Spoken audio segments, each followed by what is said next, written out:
Hi, ನಾನು Sandeep from tech in Kannada. ಇತ್ತೀಚೆಗೆ ಈ ಮೈಕ್ರೋ ಫೈನಾನ್ಸ್ ಲೋನ್ ಕಂಪನಿಗಳದಂದೇ ಸ್ವಲ್ಪ ಜಾಸ್ತಿ ಆಗ್ಬಿಟ್ಟಿದೆ.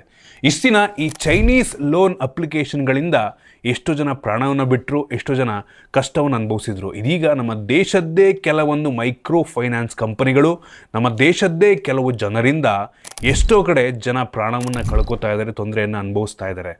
ನೀವು ನಂಬಲ್ಲ, ನಮ್ಮ ಕರ್ನಾಟಕ ರಾಜ್ಯ ಒಂದರಲ್ಲೇ ಈ ರೆಗ್ಯುಲೇಟೆಡ್ ಮೈಕ್ರೋ ಫೈನಾನ್ಸ್ ಕಂಪನಿಗಳು ಸುಮಾರು 38,000 ಕೋಟಿಯಷ್ಟು ಲೋನ್ನ ಕೊಟ್ಟಿದ್ದಾರಂತೆ. 38,000 ಕೋಟಿ, ಅದು ಕೂಡ ಬರೀ RBI ಅಂಡರ್ ರೆಗ್ಯುಲೇಟ್ ಆಗಿರುವಂಥ ಕಂಪನಿಗಳು. ಅನ್ರೆಗ್ಯುಲೇಟೆಡ್ ಎಷ್ಟಿರ್ಬೋದು, RBI ಅಪ್ರೂವ್ ಇಲ್ಲದೆ ಲೋನನ್ನು ಕೊಡ್ತಿರುವಂಥ ಕಂಪನಿಗಳು ಎಷ್ಟಿರ್ಬೋದು ಯೋಚನೆ ಮಾಡ್ಕೊಳ್ಳಿ. ಅನ್ರೆಗ್ಯುಲೇಟೆಡ್ಡು ಪ್ರಾಬ್ಲಮ್ ಆಗ್ತಿರೋದು ನಂಗನ್ನಿಸ್ತಂಗೆ ಈ ಅನ್ರೆಗ್ಯುಲೇಟೆಡ್ ಇಂದನೇ. ಅಂದರೆ RBI ಇದು ಕೆಲವೊಂದು ರೂಲ್ಸ್ ಇರುತ್ತೆ, ಗೈಡ್ಲೈನ್ಸ್ ಇರುತ್ತೆ, ಅದನ್ನು ಫಾಲೋ ಮಾಡದೆ ಲೋನನ್ನು ಕೊಡ್ಕೊಂಡು ಅದನ್ನು ಕಲೆಕ್ಟ್ ಮಾಡೋಕ್ಕೆಲ್ಲ ಹೋಗ್ತಾರೆ. ಇದರಿಂದ ತುಂಬ ಜನರಿಗೆ ತೊಂದರೆ ಆಗ್ತಾ ಇದೆ.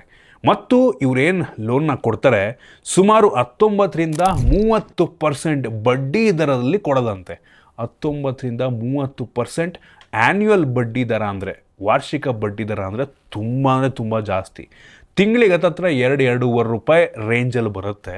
ಅದು ಕಡಿಮೆ ಅಲ್ಲ ಆಯಿತಾ, 2-2.5 ರೂಪಾಯಿ ಅಂದರೆ ನೀವು 1 ಲಕ್ಷ ಲೋನ್ ತೊಗೊಂಡ್ರೆ ತಿಂಗಳಿಗೆ 2,000-2,500 ರೂಪಾಯಿ ಬಡ್ಡಿ ಕೊಡಬೇಕು.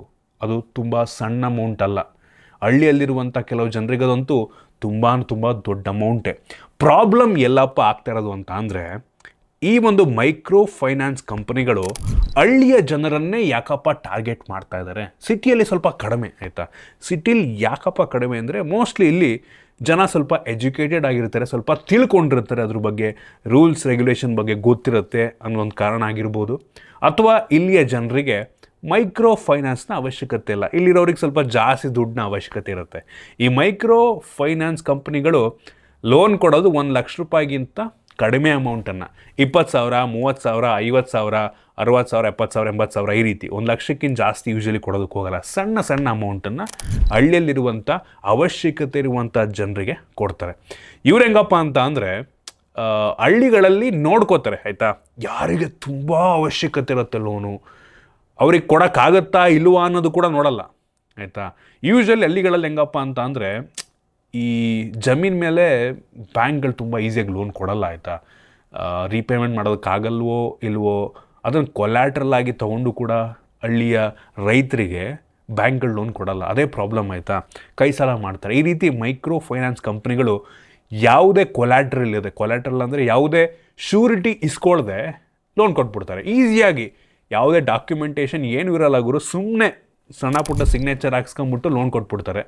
ಯಾವುದೇ ಶ್ಯೂರಿಟಿಯನ್ನು ಕೇಳಲ್ಲ ಅವರು, ಈಸಿಯಾಗಿ ಸಿಕ್ಬಿಡುತ್ತೆ. ಬಡ್ಡಿನೂ ಎಷ್ಟು ಅಂತ ಕರೆಕ್ಟಾಗಿ ಹೇಳ್ತಾರೋ ಇಲ್ವೋ ಗೊತ್ತಿಲ್ಲ.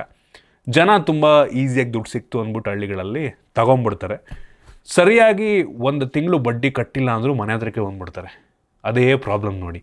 ಹಳ್ಳಿಗಳಲ್ಲಿ ಹೆಂಗಪ್ಪ ಅಂತ ಅಂದರೆ, ಜನ ಮರ್ಯಾದೆಗೆ ಅನಿಸ್ತಾರೆ ಆಯಿತಾ. ಒಂದು ಹೊತ್ತಿಗೆ ಊಟ ಇಲ್ಲ ಅಂದರೂ ಪರವಾಗಿಲ್ಲ, ಮರ್ಯಾದೆ ಕಳ್ಕೊಳ್ಳೋಕೆ ಇಷ್ಟಪಡಲ್ಲ ಹಳ್ಳಿಯಲ್ಲಿ. ಸೊ ಇದನ್ನು ತುಂಬ ಚೆನ್ನಾಗಿ ಈ ಫೈನಾನ್ಸ್ ಕಂಪ್ನಿಗಳು ಅರ್ಥ ಮಾಡ್ಕೊಂಡಿರ್ತಾರೆ. 1 ತಿಂಗಳು ನೀವು ಬಡ್ಡಿ ಕಟ್ಟಲಿಲ್ಲ ಅಂತ ಅಂದರೆ ಮನೆ ಬೀಗನೇ ಓಡ್ಕೊಂಡು ಹೋಗ್ತಾರೆ, ಬೀಗನೇ ಹಾಕ್ಬಿಟ್ಟು ತೊಗೊಂಡು ಹೋಗ್ತಾರೆ. ಈ ರೀತಿ ಎಲ್ಲ ಪ್ರಾಬ್ಲಮನ್ನು ಮಾಡ್ತಾ ಇದ್ದಾರೆ. ಅಲ್ಲಿ ಮರ್ಯಾದೆ ಕಳಿಯೋದು ಹೋಗ್ಬಿಟ್ಟು ಲೋನ್ ತೊಗೊಂಡಿದ್ರೆ ಕಟ್ಟೋಕ್ಕಾಗಲ್ವಾ ಅಂತ ಹೆವಿ ವೀಡಿಯೋಗಳು ವೈರಲ್ ಆಗ್ತಾ ಇದೆ ಆಯಿತಾ. ಮೊನ್ನೆ ಒಂದು ಸಣ್ಣ ಹುಡುಗ ಪಾಪ, ಅವ್ನ ವೀಡಿಯೋ ನೋಡಿ ನಂಗೆ ಹೊಟ್ಟೆ ಎಲ್ಲ ಉರಿದೋಯ್ತು ಹೊತ್ತಿಗೆ. ಅವನು ನನ್ನ ಕಿಡ್ನಿ ಮಾರೋದಕ್ಕಾದರೂ ಅವಕಾಶ ಮಾಡಿಕೊಡಿ, ಕಿಡ್ನಿ ಮಾರ್ತೀನಿ ಅಂತ ಒಬ್ಬ ಹುಡುಗ, ದೊಡ್ಡವನಲ್ಲ ಆ ಹುಡುಗ ಪಾಪ ಅವನು ಅಳ್ಕೊಂಡು ಇದು ಮಾಡ್ತಾ ಇದ್ದಾನೆ.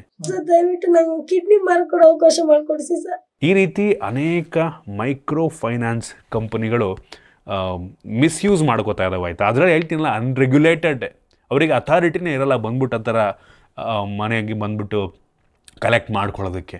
ಸೇಮ್ ಈ ಚೈನೀಸ್ ಲೋನ್ ಅಪ್ಲಿಕೇಶನ್ಗಳು ಹಿಂಗೆ ಮಾಡ್ತಾಯಿದ್ವು. ಅವರೆಲ್ಲ ಆನ್ಲೈನಲ್ಲಿ ಮಾಡ್ತಾಯಿದ್ರು. ಜನಗಳದ್ದು ಫೋಟೋಸನ್ನೆಲ್ಲ ಆ್ಯಕ್ಸೆಸ್ ತೊಗೊಂಡು ಅವ್ರ ಫೋನಿಂದ ಫೋಟೋಸ್ ಡೌನ್ಲೋಡ್ ಮಾಡಿಕೊಂಡು ಅದನ್ನು ಮಾರ್ಫ್ ಮಾಡಿ ಅದನ್ನು ಎಡಿಟ್ ಮಾಡಿಬಿಟ್ಟು ಬ್ಲ್ಯಾಕ್ ಮೇಲ್ ಮಾಡಿಕೊಂಡು ದುಡ್ಡನ್ನು ವಸೂಲಿ ಮಾಡ್ತಾಯಿದ್ರು. ಇವು ಡೈರೆಕ್ಟಾಗಿ ಮನೆಗೆ ಬಂದೇ ವಸೂಲಿ ಮಾಡ್ತಾಯಿದ್ದಾರೆ. ಮತ್ತು ಇದೊಂದು ರೀತಿ ಹೆಂಗಾಗ್ಬಿಡುತ್ತೆ ಗೊತ್ತಾ, ಹಳ್ಳಿಗಳಲ್ಲಿ ಈಗ ಬೆಳೆ 1 ವರ್ಷ ಬರಲಿಲ್ಲ ಅಂದ್ಬಿಟ್ರೆ ಅವ್ರಿಗೆ ಸಾಲ ತೀರ್ಸೋಕ್ಕೂ ಆಗದೆ ಏನು ಮಾಡಬೇಕು ಹೇಳಿ. ಒಂದು ರೀತಿ ಸಾಲದ ಸುಳಿಗೆ ಸಿಗಾಕೊಂಡ್ಬಿಟ್ರೆ ಅವ್ರಿಗೆ ಏನು ಮಾಡೋದಕ್ಕಾಗದೇ ಇರೋಂಥ ಪರಿಸ್ಥಿತಿ. ಈ ಹಳ್ಳಿಗಳಲ್ಲಿ ಹೆಂಗಪ್ಪ ಅಂತ ಅಂದರೆ ಅವ್ರದ್ದು ಜೀವನ ಪೂರ್ತಿ ಏನೇ ಇದ್ದರೂ ಮನೆ ಆಗಿರ್ಬೋದು, ಅವ್ರ ಜಮೀನು ಆಗಿರ್ಬೋದು, ಏನೇ ಇದ್ದರೂ ಹಳ್ಳಿಯಲ್ಲೇ ಇರುತ್ತೆ, ಅದನ್ನು ಬಿಟ್ಟು ಹೋಗೋಂಗೂ ಇಲ್ಲ. ಸಿಟಿಲಾದರೆ ನೋಡಿ ಬಾಡಿಗೆ ಮನೇಲಿ ಇರ್ತಾರೆ, ಮನೆ ಖಾಲಿ ಮಾಡ್ಕೊಂಡು ಹೋಗ್ಬಿಟ್ರೆ ಅವ್ರು ಅನ್ರೆಗ್ಯುಲೇಟೆಡ್ ಕಂಪ್ನಿಗಳು ಏನು ಮಾಡೋದಕ್ಕೂ ಆಗಲ್ಲ. ಬಟ್ ಹಳ್ಳಿಗಳಲ್ಲಿ ಹಂಗಲ್ಲ, ಅವ್ರ ಜೀವನನೇ ಅಲ್ಲಿರುತ್ತೆ, ಏನೂ ಮಾಡೋದಕ್ಕಾಗಲ್ಲ. ಅವ್ರು ಬಂದುಬಿಟ್ಟು ಇಲ್ಲಿಗಲಿ ಮನೆಯೇ ಲಾಕ್ ಮಾಡಿಬಿಟ್ಟು ಅವ್ರನ್ನ ಮನೆಯಿಂದ ಹೊರಗಡೆ ಹಾಕಿದ್ರೆ ಹೆಂಗಿರುತ್ತೆ ಯೋಚನೆ ಮಾಡ್ಕೊಳ್ಳಿ. ಪ್ರಾಬ್ಲಮ್ ಏನಂದರೆ ಅವರಿಗೆ ಅವೇರ್ನೆಸ್ ಇರಲ್ಲ, ಇದನ್ನು ಯಾವ ರೀತಿ ಫೇಸ್ ಮಾಡಬೇಕು ಅನ್ನೋದು ಗೊತ್ತಿರಲ್ಲ. ಆ್ಯಕ್ಚುಲಿ ಈ ರೀತಿ ಕಂಪನಿಗಳಿಗೆ ಏನು ಮಾಡೋದಕ್ಕಾಗಲ್ಲ ಆಯಿತಾ, ನಿಮ್ಮನ್ನು ಏನು ಮಾಡೋದಕ್ಕೂ ಆಗಲ್ಲ. ಅವರು ಒಂದು ಕೋರ್ಟ್ಗೆ ಹೋಗ್ಬಿಟ್ಟು ಅವ್ರು ಏನಾದರೂ ರೆಗ್ಯುಲೇಟೆಡ್ ಆಗಿದ್ದರೆ ಕೋರ್ಟ್ಗೆ ಹೋಗ್ಬಿಟ್ಟು ನಿಮಗೆ ನೋಟಿಸನ್ನು ಕಳಿಸ್ಬೋದು. ಅವ್ರ ಮನೆಗೆ ಬಂದುಬಿಟ್ಟು ಈ ರೀತಿ ಕಲೆಕ್ಟ್ ಮಾಡೋಂಗಿಲ್ಲ. ಫಸ್ಟ್ ಆಫ್ ಆಲು ಕೋರ್ಟ್ ಕಡೆಯಿಂದ ನೋಟಿಸ್ ಕಳಿಸ್ಬೇಕು. ಕೊಲ್ಯಾಟ್ರಲ್ಲೇ ಏನು ಇಸ್ಕೊಳ್ದೆ ಕೊಟ್ಟರೆ ಅದರಿಂದ ಏನು ಮಾಡೋದಕ್ಕಾಗಲ್ಲ. ನೀವು ಕೇಸನ್ನು ಬೇಕಾದ್ರೆ ವಿನ್ ಆಗೋ ಚಾನ್ಸಸ್ ಇರುತ್ತೆ ನೀವು ಹೋರಾಡಿದ್ರೆ. ಬಟ್ ಹಳ್ಳಿಗಳಲ್ಲಿ ಅದಕ್ಕೂ ಹೆದರ್ಕೋತಾರೆ, ಅಯ್ಯೋ ಕೋರ್ಟ್ ಮೆಟ್ಲು ಹತ್ಬೇಕಾ, ಪೊಲೀಸ್ ಸ್ಟೇಷನ್ ಮೆಟ್ಲು ಹತ್ಬೇಕಾ ಅಂತ. ಫಸ್ಟ್ ಆಫ್ ಆಲ್ ಈ ವಿಷಯಗಳಿಗೆ ಪೊಲೀಸ್ ಇನ್ವಾಲ್ವ್ ಆಗಂಗೇ ಇಲ್ಲ, ಸಿವಿಲ್ ಮ್ಯಾಟ್ರ್ ಇದು. ಸೊ ಈ ಅವೇರ್ನೆಸ್ ಎಲ್ಲ ಇರಲ್ಲ. ನೀವೇನಾರು ನಿಂತ್ಕೊಂಡ್ರಿ ಅಂದರೆ ಈವೊಂದು ನೀವು ಲೋನ್ ತೊಗೊಂಡು ನಾನು ಕಟ್ಟಲ್ಲ ಆಗೋರು ಅದೇನು ಮಾಡ್ತೀಯ ಮಾಡ್ಕೊ ಅಂದರೆ ಅವ್ನು ಬಂದ್ಬಿಟ್ಟು ನೀವು ಮನೆಯಿಂದ ಹೊರಡೆ ದುಃಖದಕ್ಕಾಗಲ್ಲ. ಅವನು ಕೋರ್ಟ್ ಕಡೆಯಿಂದ ಅವ್ನು ಲೀಗಲಿ ಮಾಡಿದರೆ, ಲೀಗಲಿ ನಿಮಗೆ ಲೋನ್ ಕೊಟ್ಟಿದ್ರೆ ಅವನು ಕೋರ್ಟ್ ಕಡೆಯಿಂದ ನೋಟಿಸ್ ಕಳಿಸ್ತಾನೆ, ಇಷ್ಟು ದಿನದೊಳಗೆ ಕಟ್ಟಿ, ಇಲ್ಲ ಅಂದರೆ ಮನೆ ಸೀಸ್ ಮಾಡ್ತೀವಿ ನೀವು ಕೊಲ್ಯಾಟ್ರಲ್ ಕೊಟ್ಟಿದ್ರೆ. ಏನು ಕೊಟ್ಟಿಲ್ಲ ಅಂದ್ರೆ ಏನು ಮಾಡೋಕ್ಕಾಗತ್ತೆ, ಏನು ಕಿತ್ಕೊಳ್ಳೋಕ್ಕಾಗತ್ತೆ, ಅವನು ಏನೂ ಮಾಡೋದಕ್ಕಾಗಲ್ಲ. ಫಸ್ಟ್ ಆಫ್ ಆಲ್ ನಾನು ನಿಮ್ಗೆ ಹೇಳೋದಾದರೆ ಈ ರೀತಿ ಬ್ಯಾಂಕ್ಗಳಿಂದ, ಈ ರೀತಿ ಅನ್ರೆಗ್ಯುಲೇಟೆಡ್ ಫೈನಾನ್ಸ್ ಕಂಪ್ನಿಗಳಿಂದ ಲೋನ್ ತಗೊಳ್ಳೋದಕ್ಕೆ ಹೋಗ್ಬಿಡಿ. ಫಸ್ಟ್ ಆಫ್ ಆಲು ಅಷ್ಟೊಂದೆಲ್ಲ ಬಡ್ಡಿ ಕೊಡ್ಕೊಂಡು ತಗೊಳ್ಳೋ ಅವಶ್ಯಕತೆ ಏನಿದೆ. ಒಂದು ಹೊತ್ತು ಹೇಳ್ತೀನಲ್ಲ, ಅಂಥ ಹೆವಿ ಕಷ್ಟ ಇದ್ದರೆ ಒಂದು ದಿನ ಒಂದು ವಾರ ಉಪವಾಸ ಇದ್ಬಿಡಿ, ಬೇಕಾರೆ ಏನೋ ಇರೋದನ್ನ ತಿನ್ಬಿಡಿ. ಈ ಥರ ಯಾವುದೋ ಕಂಪ್ನಿಗಳಿಂದ ಅಷ್ಟೊಂದೆಲ್ಲ ಬಡ್ಡಿ ಕೊಡ್ಕೊಂಡು ದಯವಿಟ್ಟು ಲೋನ್ ತಗೊಳ್ಳೋದು ಹೋಗಲೇಬೇಡಿ. ಫಸ್ಟ್ ಆಫ್ ಆಲ್ ತೊಗೊಳ್ಳೋದಾದರೆ ಕೊಟ್ಟರೆ ದೊಡ್ಡ ದೊಡ್ಡ ಬ್ಯಾಂಕ್ಗಳಿಂದ, ಕೆಲವೊಂದು ಕೋಆಪರೇಟಿವ್ ಬ್ಯಾಂಕ್ಗಳಿಂದ ತೊಗೊಂಡ್ರೆ ಒಳ್ಳೆಯದು.